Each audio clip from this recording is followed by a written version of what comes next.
Thanks for staying with NDTV. You're watching the Wednesday edition of the World Report with me, Arjun, Samar, Mahendran. A team of Central Bureau of Investigation has taken custody of alleged economic offender Monica Kapoor in the United States. Now, Kapoor, who has been a fugitive for 26 long years now, viewers, is in fact scheduled to be brought back to India tonight on July the 9th by the CBI team. Now, Monica Kapoor went to the US in 1999, fleeing after her involvement in an alleged $679,000 fraud with her two brothers. The accused had forged documents for jewelry business and allegedly used these to obtain licenses from the Indian government to in fact import raw materials, also duty-free. The alleged fraud reportedly caused a loss of over $679,000 to the Indian exchequer. My colleague Rishabh joins us for more on this. Rishabh, do you have any details on when this economic offender will be brought back to India, and what will the process that will follow now once she is back?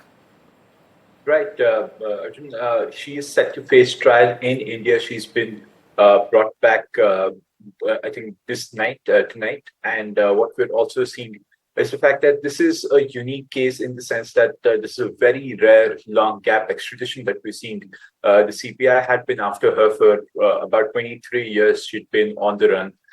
And this is despite her brothers who were also convicted in this case. Her brothers were convicted in 2017, but while she had fled abroad, but CPI persisted, and she is also now being charged and convicted and now being brought back for a fair trial here in India.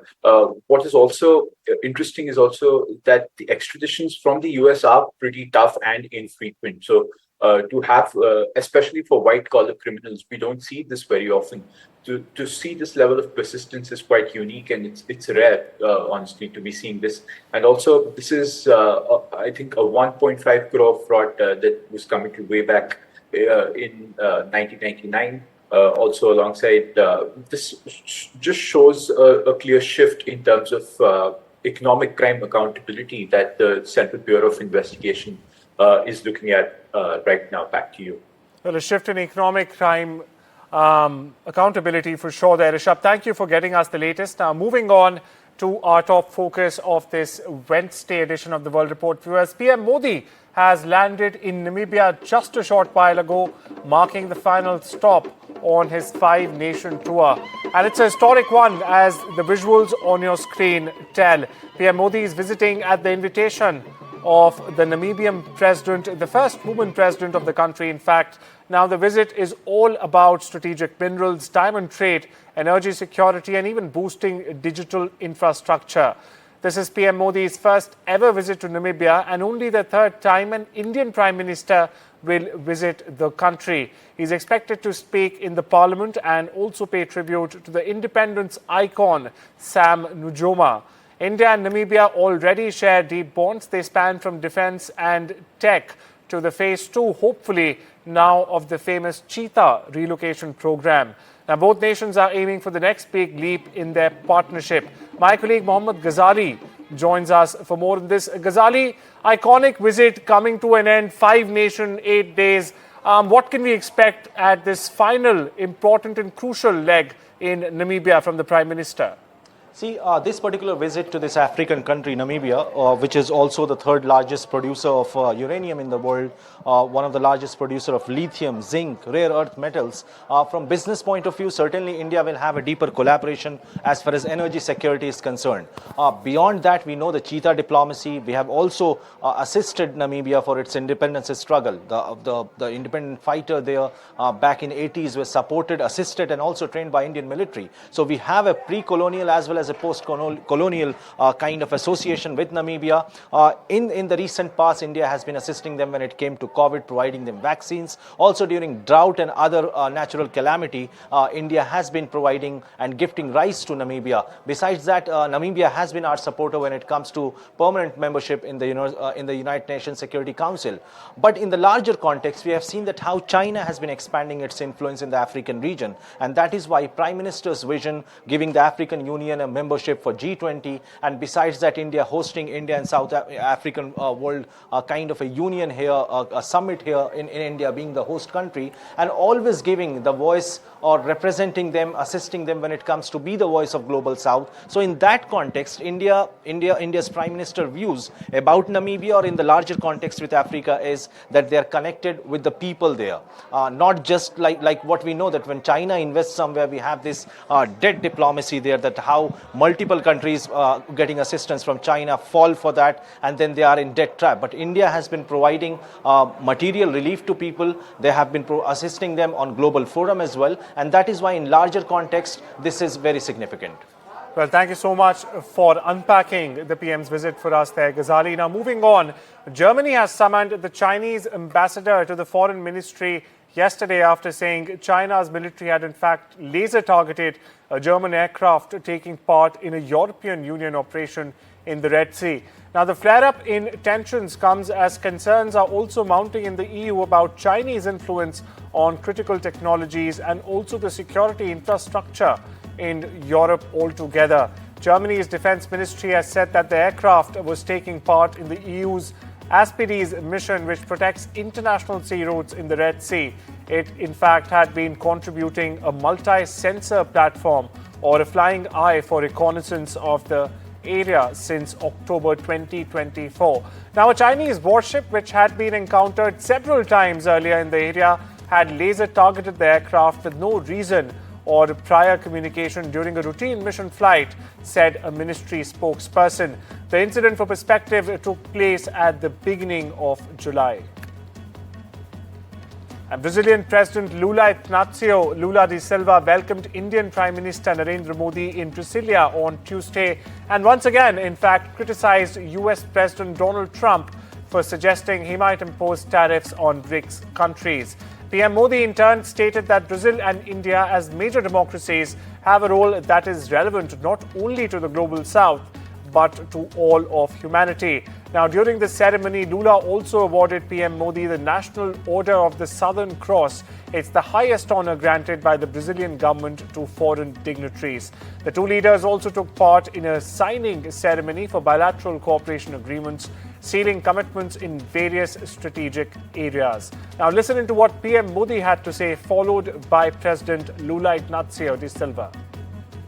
हम चाहते हैं कि बिना visa counter की लंबी line के भारत और Brazil के संबंध कार्निवल जितने रंगीन हो, फुटबॉल जितने जोशीले और सांबा की तरह दिलों को जोड़ते जाएं।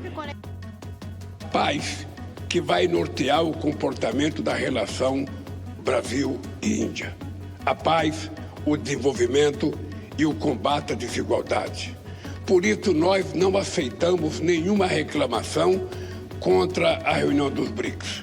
Por isso que nós não concordamos quando ontem o presidente dos Estados Unidos insinuou que vai taxar os países dos BRICS.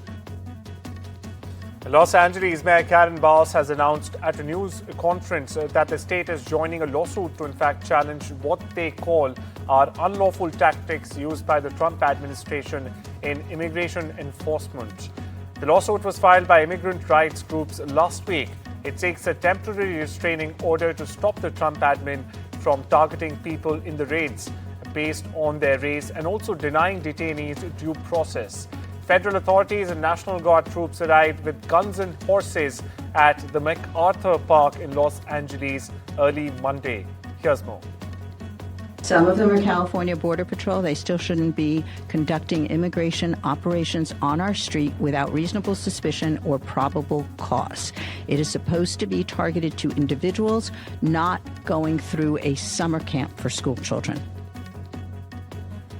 Russia's defense ministry reported Tuesday that its forces had struck Ukrainian energy infrastructure and other targets as well, while Ukraine reported concentrated attacks in the Pokrov's direction.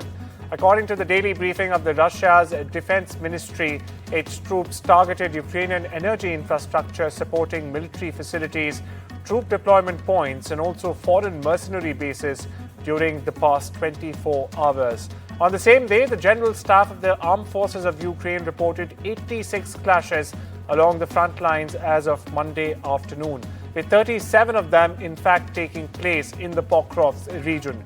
Ukrainian forces meanwhile are working to contain Russian advances as per a report from Kyiv.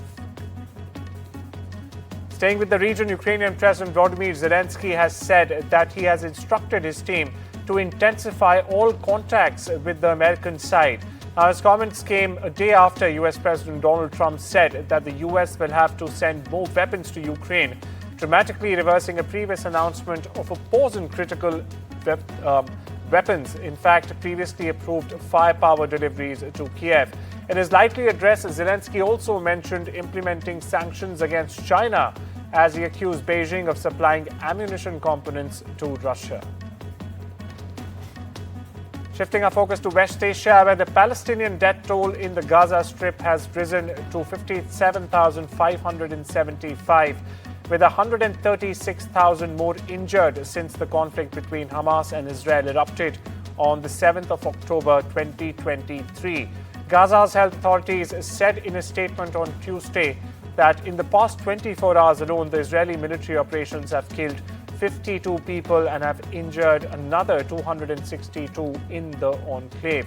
Meanwhile, at least 60 Palestinians, including 6 freed prisoners and a paramedic, were killed in Israeli airstrikes and gunfire across Gaza on Tuesday as well.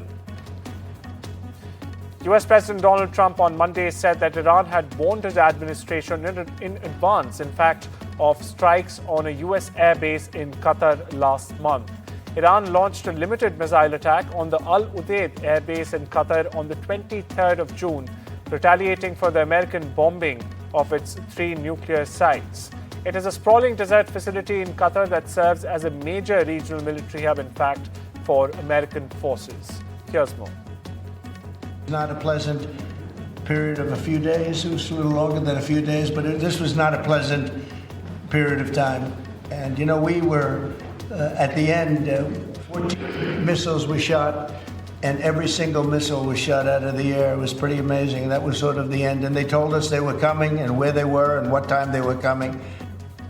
A video released on Tuesday by the Ansar Allah media office, the Houthi rebels' media arm, showed what it said was militants, in fact, boarding a vessel, as well as explosions on the ship, sending black smoke into the air. The Houthis on Sunday attacked the Liberian-flagged Greek-owned bulk carrier Magic Seas with drones, missiles, rocket-propelled grenades, and also small arms fire, while forcing its crew of 22 to abandon the vessel loaded with fertilizer and steel billets for Turkey. The gunmen stormed the ship's bridge, running over broken glass. They then appeared in drone footage chanting the Houthi slogan, "God is the greatest, death to America," and so on.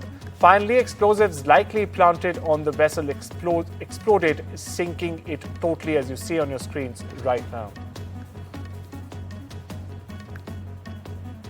30 years after the Srebrenica massacre, members of the United Nations General Assembly are calling on each other to protect human dignity. The Srebrenica killings were the crescendo, in fact, of Bosnia's 1992-95 war, which came after the breakup of Yugoslavia, unleashed nationalist passions and also territorial ambitions that set the Bosnian Serbs against the country's 2 other main ethnic populations, the Croats and the Bosniaks. In fact, on the 11th of January 1995, Serbs overran the Srebrenica, at the time a UN-protected safe area. Not only this, they separated at least 8,000 Bosniak men and boys from their wives, mothers, and sisters and slaughtered them. Those who tried to escape, meanwhile, were chased through the woods and over the mountains around town.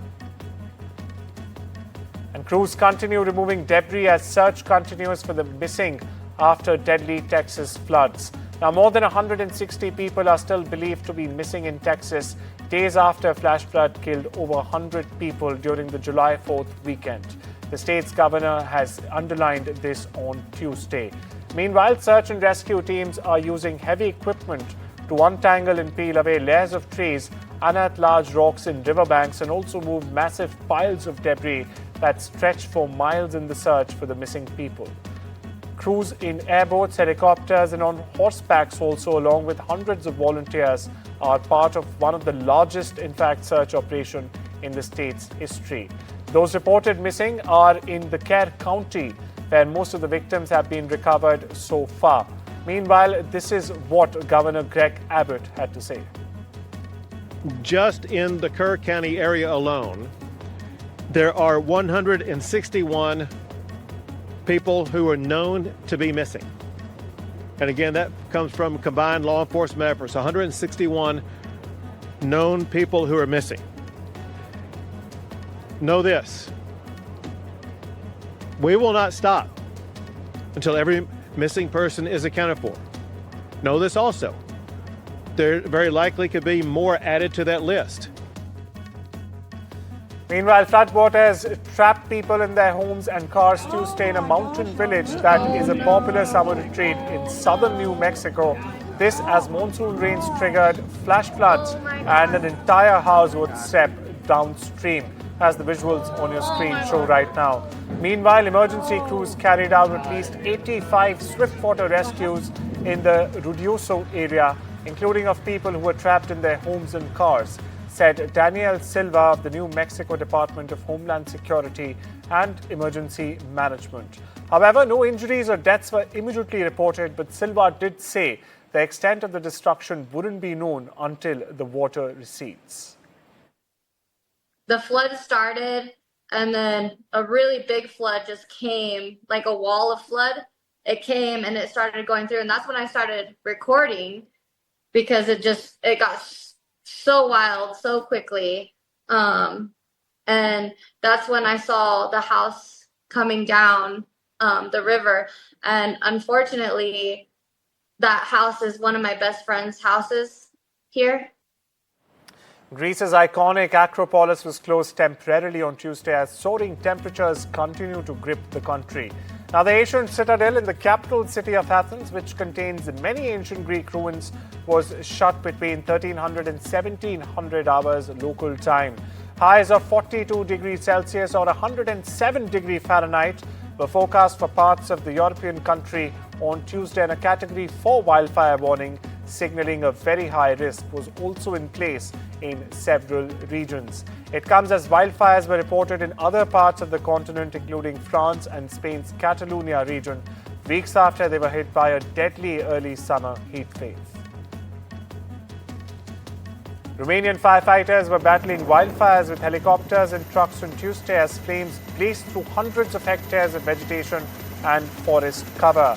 In eastern Romania, meanwhile, a Black Hawk helicopter sprayed water over a smoldering fire near the town of Mutel, while elsewhere, firefighters used small boats to in fact target burning vegetation in the Danube Delta. Now, during the past days, viewers, fires have burned down hundreds of hectares of vegetation and forest also in various counties of the country. This comes as high temperatures and dry winds fuel the flames. Elsewhere, hundreds of fires raged in Serbia following a period of extremely hot weather in parts of the Balkan region.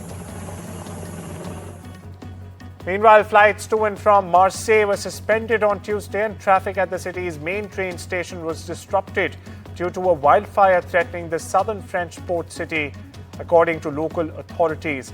Now, the prefecture urged people in their affected areas to in fact stay indoors and off the roads. With the fire approaching Marseille, the prefecture also advised residents in the north of the city to keep windows closed to prevent toxic smoke from entering their homes. Live TV footage shows light smoke giving the sky over Marseille's old port as dusty aspect as water-dropping planes tried to extinguish the fire in the outskirts of the city, which has some 900,000 inhabitants. And King Charles III, French President Emmanuel Macron, the Prince and Princess of Wales, mind you, and other members of the royal family arrived for a royal banquet on Tuesday, held in honor of the French president's state visit to the UK.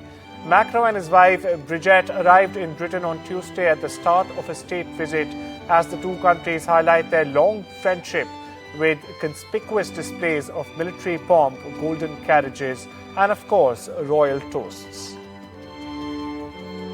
It's time we step into a short break. Much more on the other side.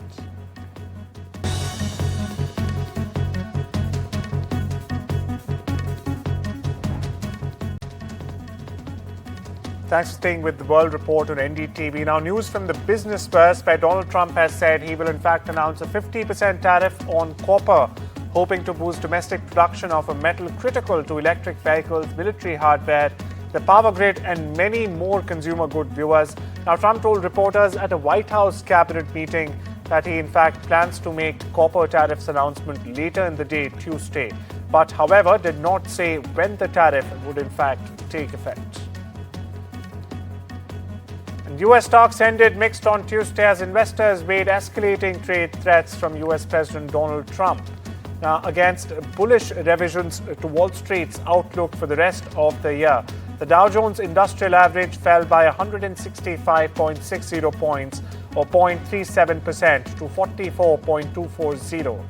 The Standard and Poor's 500 sank 4.46 points meanwhile, or 0.07%, to 6,225.